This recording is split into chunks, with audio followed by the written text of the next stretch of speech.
Mommy. Hi, sweetheart. What are you watching? Oh. 90s Nicktoons were no stranger to being a little different.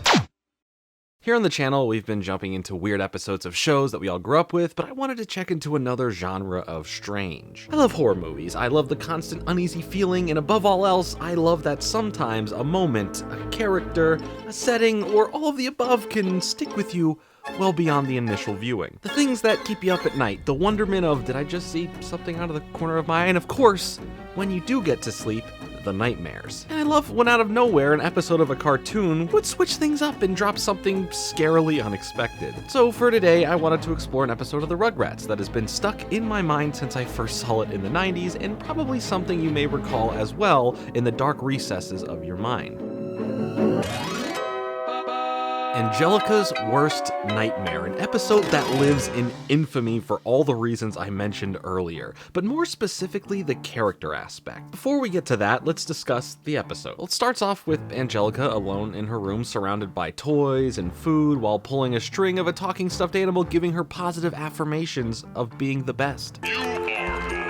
Her father comes running in at her beck and call serving her needs, and she gets him to say that she's his one and only princess. Charlotte, Angelica's mom, calls the dad Drew into the other room and presents him with what we can only imagine is a test tube full of pee dyed blue to indicate that yes, she is pregnant with what would be their second child, making Angelica no longer an only child. She does mention that she will have an appointment with the doctor for an official test, but as of her at-home test, she is now carrying. Of course, this is exciting for the parents, and they bring Angelica into the kitchen to announce and explain to her that she will have a younger brother or sister soon. Angelica doesn't take the news well, she doesn't believe her and denies that this is the current reality, and she quickly tries to maintain her spoiled position in the house, asking both parents individually to go to the toy store, with both responses being about either being too busy with planning stuff for the new baby or budgeting for the new baby by making sacrifices. And juxtapose that to the start of the episode where no matter what she wanted, she either got it or was given the notion that maybe she would get it. Like a pony. Will you buy me a pony?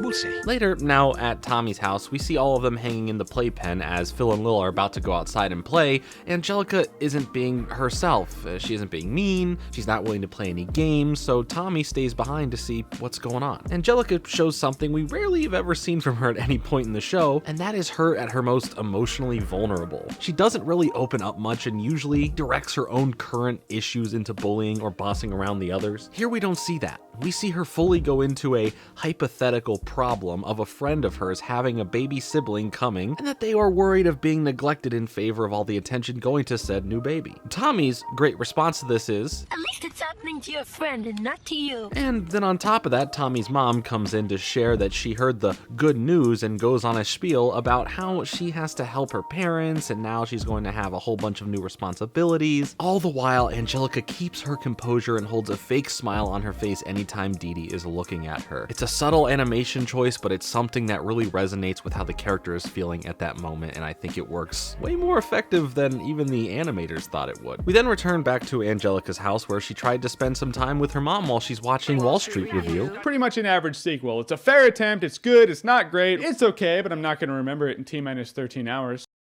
She quickly then tries to convince her mom that maybe they don't need another baby right now and it would be a personal favor if the baby didn't happen. Who let Angelica watch The Godfather or any films about the mafia? Obviously that plan didn't work, and then we see that Angelica has access to a small portable TV and is watching one of those call-in shows about your personal problems, and I guess this is how she maybe would have seen The Godfather, but I thought she was getting all this attention all the time. How would her parents not know that she would have full carte blanche to any media on TV at the time? I mean, today you just hand the kid an iPad and they have access to YouTube.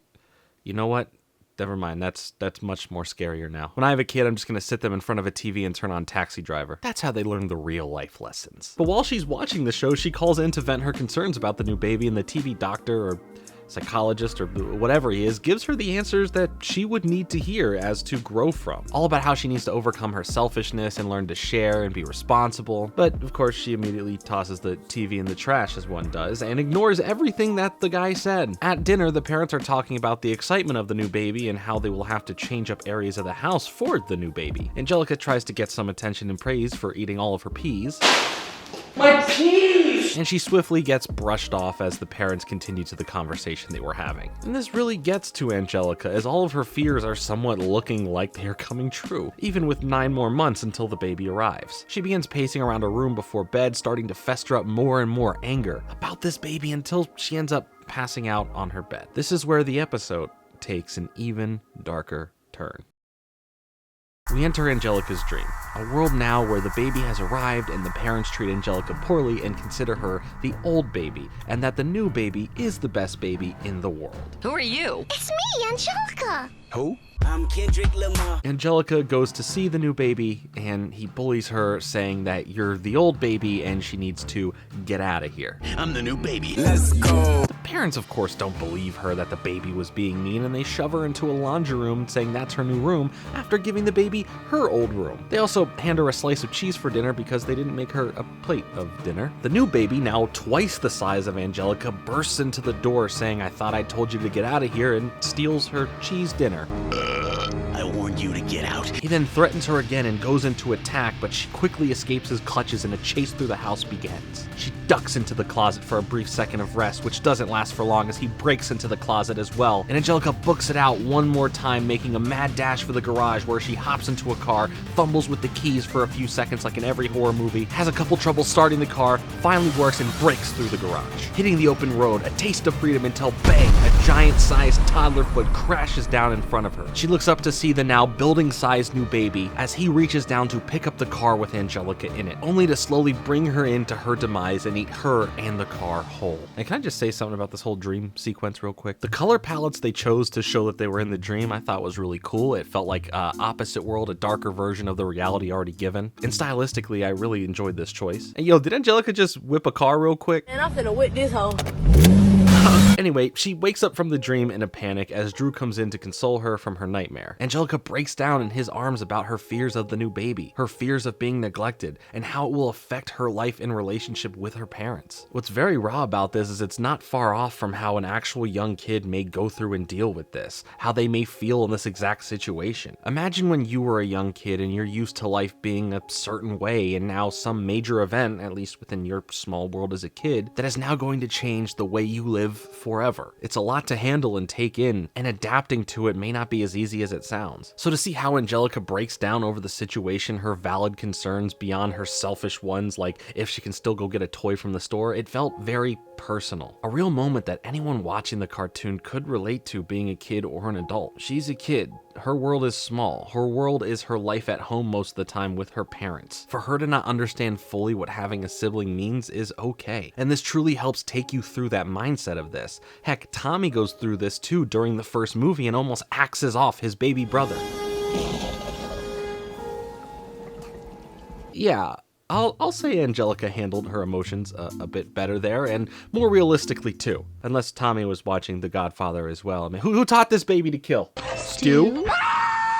Anyway, the episode ends in a somber, dark way where the parents are sitting down on the couch and bring Angelica in to talk. The ambience is quiet. The tone has changed. Charlotte tells Angelica that she went to the doctors and it turns out that now they won't be having a baby, alluding to either complications or a false home test. Angelica says that's too bad and she was starting to look forward to the new baby being around, showing that she was growing from this experience and was willing to be there as a big sister. The parents are still grieving the news as Angelica walks out of the room and back to hers. She then shuts her door and immediately exclaims, "Yes!" in excitement. And then the episode cutting to the next episode, the mega diaper babies, which all of those last few seconds feel very off, considering the tone shift as well as the journey Angelica has been taking the whole episode. These last few seconds completely invalidate the point of the episode. And if there were complications about having a baby, causing the mom to no longer be carrying, to then have Angelica celebrate that right after is, well, I guess it's still dark in a way. Again, she's a kid, she really wouldn't understand the complications part, but as the viewer, it definitely hits different, especially rewatching it now. Here's a piece of cheese. But yeah, that was one of the episodes of the Rugrats that was just a little dark. I do plan on covering more darker episodes of the Rugrats and many other shows here on the channel, so if that's something you're into as well as the strange, weird, and obscure, then make sure to subscribe for more content like this. I truly appreciate you watching. Make sure to drop a like if you enjoyed the video. It really helps out the video and I thank you for it. I am back to making a bunch of videos and I'm having fun with them. I hope you are as well. I'll see you later this week with another video, but until then, bye-bye.